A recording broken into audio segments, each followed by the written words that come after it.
What was the biggest challenge in your relationship, both of you? For me, You had a health challenge. actually, yeah, I had this health challenge before.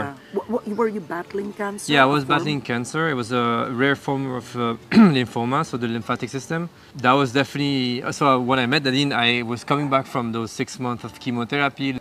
So actually, he met me. My hair was a bit short. So you weren't feeling your best, really. I was still recovering. Now I can truly say I recovered, but the first 2 years of the toughest. So I was still recovering, having some, like brain fog or like forgetting stuff.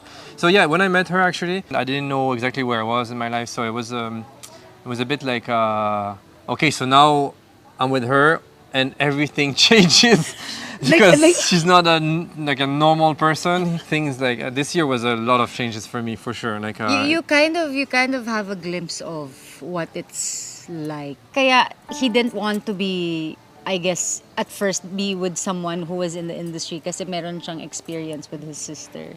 Yeah, like my sister also did a few movies before, and then so I have an idea of like how it goes, and it's just not something I was looking for.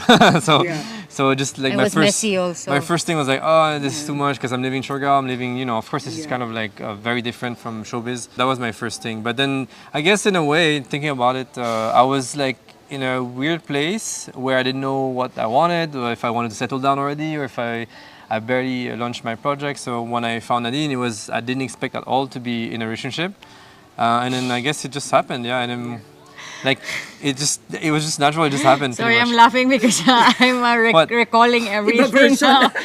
Pero hindi ka ba natakot noon? I mean, he was recovering from a form of cancer. To be in a relationship with a man who's been through that is Yeah. no joke also. I didn't even think of that at all because I can see that he was full of life. He was so energetic, adventurous. So ako parang, it's nothing, Is this a part of the reason of the clean living for both of you? You live clean. For sure. For me, it didn't connect directly to my cancer initially, but recalling everything I endured, because at the beginning I was 100% sure I was not going to make it. So for me, it was realizing the value of life. But did you think you were gonna die?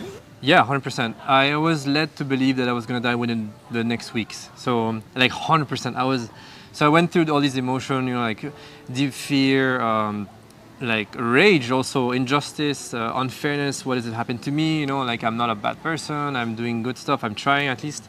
So yeah, I went through all of these, and basically, it took me a few months after my chemo and everything. And I've seen in my hospital where everybody had cancer. It was a lot of them didn't survive. I know for a fact.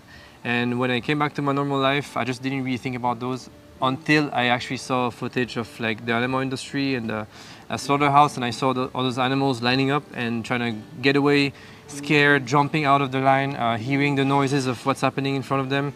And actually, this is the click for me when I thought like, okay, this is exactly how I felt. That was me, exactly. That was me like a few months ago, and this is the thing I would not wish to anyone, or of course not an animal. Also, they're innocent. No animal is guilty of anything. So I just connected with that, and I was like, oh, I'm funding it, so I want to make some change, and that's why it was easier for me in a way. But Nadine, hearing Chris now, this experience, I thought I was gonna die. They told me in a few weeks. How do you feel